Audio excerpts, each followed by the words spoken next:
সম্মানে আপনার রওজা শরীফে রওজার সামনে এসে হাজির হয়ে গিয়েছি।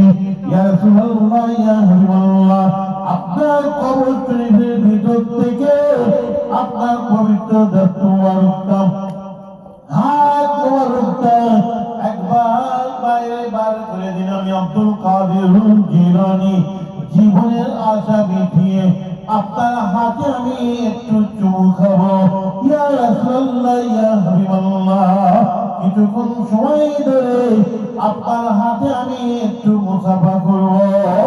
এবার সঙ্গে সঙ্গে রূহানি অবস্থায় তিনি দেখলেন আল্লাহ নবীর কবর শরীফের ভিতর থেকে একটা দস্ত মোবারক, হাত মোবারক আস্তে আস্তে কিছুটা বাইরে বার হয়ে গিয়েছে।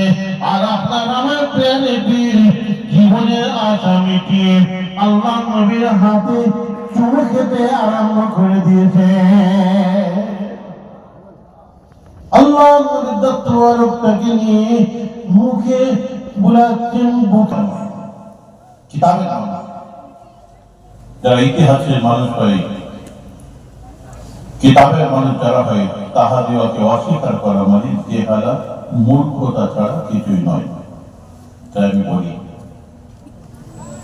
আকবর বাদশাহ দ্বীনে ইলাহির মূল উৎখাতের ক্ষেত্রে মুজাদ্দিদ আল-ফিস্তানির অবদানকে কোন ইতিহাস অস্বীকার করতে পারবে না।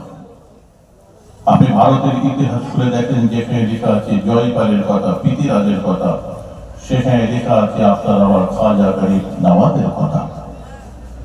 কোন ইতিহাস অস্বীকার করতে পারবে না।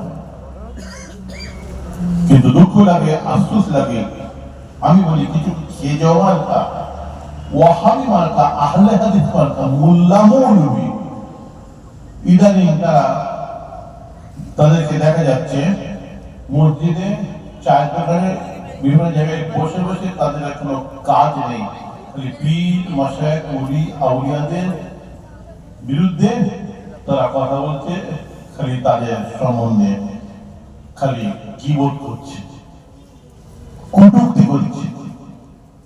এই নামাজ পড়বো, রোজা রাখবো, কোরআন তেলাওয়াত করবো, ঠিক আছে, আবার বড় বিশ্বকে কেন মানতে হবে, খাজা সাহেবকে কেন মানতে হবে, নিজামুদ্দিন আউলিয়াকে কেন মানতে হবে, কুতুবউদ্দিন বাখতিয়ার কাকিকে কেন মানতে হবে, খাজা বাকিউল্লাহকে কেন মানতে হবে? এসব আবার কি দরকার? ইবাদত করবো, নামাজ পড়বো, বুঝতে পেরেছেন না কথা? তারা আবার বলে পীর মানা শিরক, পীর সব দরকার নেই। কলব আবার কি? এই কলব টলব ওরা মানে না। জেকের গিয়ে টিটকিরি করে, জেকের গিয়ে ব্যঙ্গ করে, কি তোরা পীরেদের দরবারে যে হু হু হু হু হু হু করে জেকের করছিস, কি হয় এসব বলে। মনে রাখবেন, তাদের সঙ্গে আমরা সম্পর্ক সম্বন্ধ রেখে দিয়েছি। এরা রাজা ছিলেন না, বাদশাহ ছিলেন না, প্রধানমন্ত্রী ছিলেন না, মুখ্যমন্ত্রী ছিলেন না, নায়ক ছিলেন না। এদের কোন পরিচয় দুনিয়াতে আপনি দিতে পারবেন না। এদের একটাই মাত্র পরিচয়, আমরা শুরু বলেছেন হাদিস পাকের মধ্যে, মাল্লাহুল মাওলা ফালাহুল কুল। আল্লাহ রাসূল বলেছেন, যারা মাওলা হয়ে যায়, আল্লাহ হয়ে যায়, পৃথিবীর সবকিছু আল্লাহ পাক তাদের অধীনে করে দেন। বলুন সুবহানাল্লাহ। তুমি কালকে দুপাতা বলেছেন, তুই বলছো পীর মারা দরকার নেই। কে তুমি? তুমি ইমাম আবু হানিফার থেকে বড় নয়, তুমি তো ইমাম শাফির থেকে বড় নয়, ইমাম আহমদ বিন হাম্বলের থেকে তো বড় নয়, ইমাম মালিকের থেকে তো বড় নয়।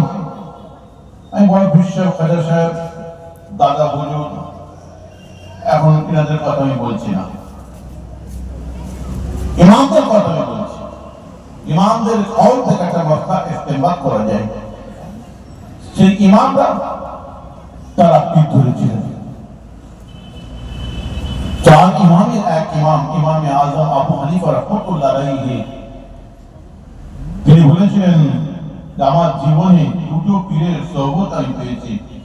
এই দুটো পীরের যদি আমি দরবার সোহবত না পেতাম, দুটো করে বছর যদি আমি ইমাম জাফর সাদেক রহমতুল্লাহ দরবারে আর ইমাম বাকির রহমতুল্লাহ এর দরবারে, এই দুটো পীরের দরবারে যদি আমি দুটো করে বছর না কাটাতাম, দুনিয়ার বুকে আমি ইমাম আবু হানিফা বলে আমি পরিচিত হতে পারতাম না। আমি হালাক হয়ে যেতাম, শেষ হয়ে যেতাম। তুমি কত বড় আলেম হলে কেউ যে পীর ধরার দরকার নয়, ইমাম আবু হানিফার থেকে উপরে যাচ্ছ। যার কথা মুহাদ্দিসিনরা লিখে দিয়েছেন, तमाम পৃথিবীর ইলমকে জ্ঞানকে যদি একটা পাল্লায় রাখা হয় আর ইমামে আযম আবু হানিফা রাহমাতুল্লাহ আলাইহি